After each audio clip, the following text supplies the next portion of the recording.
نحمده ونصلي على رسوله الكريم اما بعد فاعوذ بالله من الشيطان الرجيم بسم الله الرحمن الرحيم وهل أتاك حديث موسى إذ رأى نارا فقال لأهلهم كثوا إني آنست نارا لعلي آتيكم منها بقبس أو أجد على النار هدى فلما أتاها نودي يا موسى إني أنا ربك فاخلع عليك إنك بالواد المقدس طوى صدق اللہ العظیم۔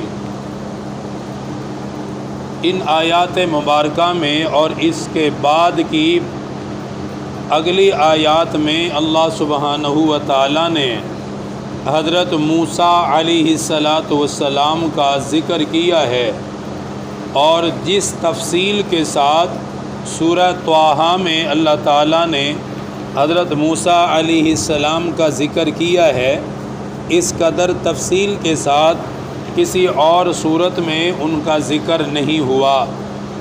اللہ سبحانہ و تعالیٰ نے حضرت موسیٰ علیہ السلام کے واقعے کی ابتدا اس سے کی کہ جب وہ مدین سے واپس مصر کی طرف آ رہے تھے، کوئی 10 سال کے قریب وہ حضرت شعیب علیہ السلام کے پاس مدین میں رہے، اور ان کے ساتھ جو مدت مقرر ہوئی اس مدت کو پورا ہونے کے بعد حضرت شعیب علیہ السلام نے اپنی بیٹی کا نکاح حضرت موسیٰ علیہ السلام سے کیا۔ حضرت موسیٰ علیہ السلام کچھ مہینے مزید ان کے پاس رکے، اور رکنے کے بعد پھر یہ خیال پیدا ہوا کہ اب مجھے واپس اپنے ملک مصر کی طرف جانا چاہیے جہاں ان کے گھر والے آباد تھے۔ تو حضرت موسیٰ علیہ السلام حضرت شعیب علیہ السلام سے اجازت لے کر اپنی بیوی کے ساتھ مصر کی طرف روانہ ہوئے۔ جب وہ مصر کی طرف روانہ ہوئے تو شدید قسم کی سردی بھی تھی، اور ان کی بیوی امید سے بھی تھی، اور جب وہ سفر پر نکلے تو رات کا اندھیرا بھی شدید پھیلا، جس کی وجہ سے حضرت موسیٰ علیہ السلام راستہ بھول گئے، اور انہیں یہ نہیں پتہ چلا کہ اس وقت ہم کہاں کھڑے ہیں اور ہمارا رخ کیا ہے اور مصر کس رخ پر ہے۔ انہیں یہ پتہ نہ چل رہا تھا، کیونکہ رات بہت اندھیری تھی، پھر اس کے ساتھ سردی بڑی شدید انہیں محسوس ہو رہی تھی، پھر ان کی بیوی جو امید سے تھی انہیں بھی سردی کافی زیادہ محسوس ہوئی۔ تو حضرت موسیٰ علیہ السلام ایک جگہ پر رکے، اچانک ان کی نظر پڑی کہ کہیں سے روشنی پھیل رہی ہے۔ تو حضرت موسیٰ علیہ السلام نے جب روشنی کو دیکھا تو ایسا محسوس ہوا کہ آگ جل رہی ہے۔ تو اپنی بیوی کو فرمایا کہ تم یہیں ٹھہرو، میں وہاں جاتا ہوں، آگ جل رہی ہے۔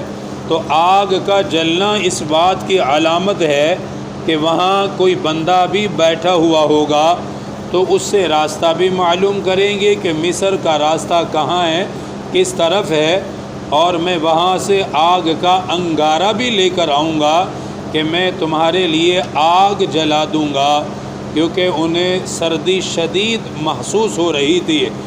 حضرت موسیٰ علیہ السلام 2 مقاصد سے نکلے، آگ بھی لے لیں گے اور وہاں جو بندہ بیٹھا ہوگا اس سے راستہ بھی معلوم کر لیں گے۔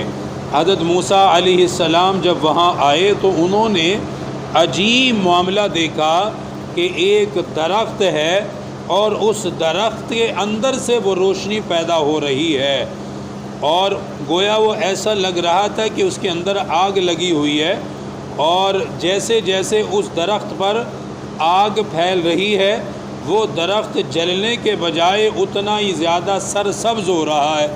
وہ جل نہیں رہا، اس کے پتے راکھ نہیں بن رہے، بلکہ وہ سرسبز مزید بڑھتا جا رہا ہے۔ اب حضرت موسیٰ علیہ السلام یہ نظارہ دیکھ رہے تھے کہ وہاں سے آواز آئی، یا موسیٰ انی انا ربک، اے موسیٰ میں تیرا پروردگار ہوں۔ جب یہ آواز آئی تو اب آواز کی طرف توجہ کی، یہ نہیں پتہ چل رہا کہ دائیں طرف سے ہے، بائیں طرف سے ہے، آگے سے ہے، پیچھے سے ہے، اوپر سے، کہاں سے آواز آ رہی ہے، کیونکہ جو آواز تھی وہ ہر طرف سے آ رہی تھی، اس کی سمت کو مقرر نہیں کیا جا رہا تھا کہ آواز آئی کہاں سے ہے، کس طرف سے ہے۔ اللہ سبحانہ و تعالیٰ کی طرف سے پھر آواز آئی، اے موسیٰ میں تیرا پروردگار ہوں۔ اب حضرت موسیٰ علیہ السلام اس درخت کی طرف مزید متوجہ ہوئے۔ اب ایک تو ان کا آنے کا مقصد یہ تھا کہ راستہ معلوم کریں کہ میں نے جانا مصر کی طرف ہے، میں اس وقت کہاں پر کھڑا ہوں۔ اللہ سبحانہ و تعالیٰ نے ان کو خود بتایا، فرمایا اے موسیٰ میں تیرا پروردگار ہوں اور اس وقت تو طوا کے مقدس میدان میں کھڑا ہے۔ انہیں ان کی جگہ کے بارے میں بھی بتا دیا کہ اس وقت آپ جہاں کھڑے ہیں یہ طوا کا مقدس میدان ہے، مشہور و معروف جگہ تھی، اور مشہور و معروف جگہوں کی وجہ سے بندہ اپنا راستہ آسانی سے تلاش کر سکتا ہے۔ اس لیے اللہ تعالیٰ نے ان کو یہ بھی بتایا کہ آپ اس وقت کہاں کھڑے ہیں، کہ راستے کی تلاش میں ہیں۔ تو اللہ تعالیٰ نے اس کا جواب بھی دیا کہ طوا کے مقدس میدان میں آپ اس وقت کھڑے ہوئے ہیں۔ پھر اللہ سبحانہ و تعالیٰ نے اگلی ہدایت فرمائی کہ یہ پاکیزہ جگہ ہے، اس لیے اپنے جوتے مبارک اتار دیجئے۔ چونکہ مسلسل سفر میں تھے تو سفر کی وجہ سے جوتوں پر کچھ نہ کچھ ناپاکی یا کچھ سفر کے آثار نظر آ رہے تھے، اس لیے اللہ سبحانہ و تعالیٰ نے فرمایا کہ اپنے جوتوں کو اتار دیجئے کہ یہ طوا مقدس جگہ ہے، پاکیزہ جگہ ہے، اس کو اتار کر آگے آ جائیے۔ حضرت موسیٰ علیہ السلام آگے کو بڑھے تو اللہ سبحانہ و تعالیٰ کی طرف سے ان پر یہ وحی کی گئی کہ میں نے آپ کو نبوت اور رسالت کے لیے آپ کو منتخب کر لیا ہے۔ اب آپ اللہ تعالیٰ کی طرف سے عظیم رسول ہیں، اور پہلے تو مصر کی طرف اپنے لوگوں سے ملنے کے لیے جا رہے تھے، لیکن اب آپ مصر جائیں گے فرعون اور آل فرعون کی تبلیغ کے لیے۔ اللہ تعالیٰ انبیاء سے ان کے مخصوص عمر میں اعلان نبوت کرواتے ہیں۔ ویسے ہر نبی ازل سے پیغمبر ہوتا ہے۔ عالم ارواح میں اللہ تعالیٰ نے تمام انبیاء کے ارواحوں کو جمع کر کے ان سے یہ عہد و پیمان بھی لیا تھا سرکار دو عالم صلی اللہ علیہ وسلم کے بارے میں۔ اس لیے پیغمبر شروع سے پیغمبر ہوتا ہے، لیکن اس سے اعلان اس کی مخصوص عمر میں تقریباً 40 سال کی عمر میں انبیاء سے ان کی نبوت اور رسالت کا اعلان کروایا جاتا تھا۔ اس سے آگے مزید اللہ سبحانہ و تعالیٰ نے حضرت موسیٰ علیہ السلام سے کیا گفتگو کی، وہ اگلی آیات میں اس کو ذکر کیا ہے۔ بڑی زبردست اور بڑی طویل گفتگو ہے، کوئی تھوڑی سی گفتگو نہیں ہوئی، بہت لمبی گفتگو اللہ سبحانہ و تعالیٰ سے ان کے ہوئی، اور براہ راست ان کا کلام ہوا۔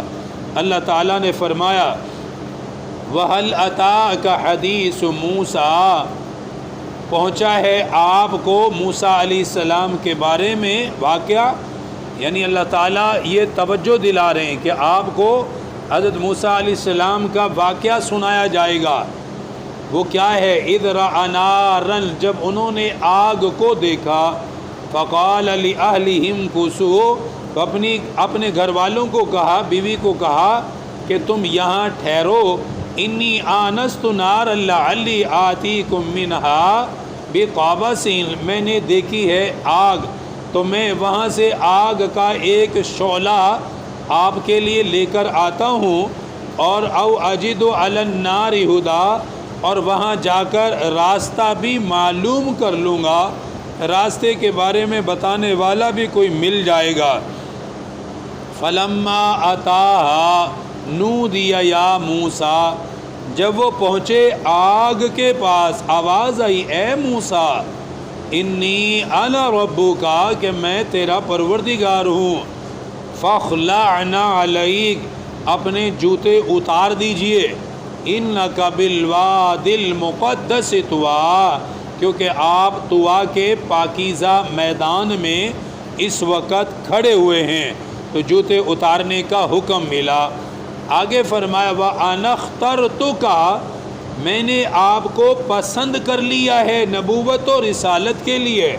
فَاسْتَمِعْ لِمَا يُوحَىٰ، اب غور سے سنیں جو آپ کو حکم دیا جا رہا ہے۔ پہلی وحی ان پر وہاں طوا کے مقدس میدان میں نازل ہوئی، اور وہ پہلی وحی کیا تھی وہ اگلی آیات میں اللہ تعالیٰ نے اس کو ذکر کیا ہے۔ اللہ پاک قرآن پاک کی صحیح سمجھ نصیب فرمائے۔ الحمدللہ رب العالمین، والصلاة والسلام علی سید الانبیاء والمرسلین۔ ربنا آتنا فی الدنیا حسنہ وفی الآخرۃ حسنہ وقنا عذاب النار وقنا عذاب القبر وقنا عذاب الحشر وقنا عذاب المیزان۔ رب اغفر وارحم انت خیر الراحمین، وصلی اللہ تعالی علی رسول خیر خلقہ۔ ہمارے چینل کو ضرور سبسکرائب کریں، پاس دیے گئے بیل بٹن کو ضرور دبائیں۔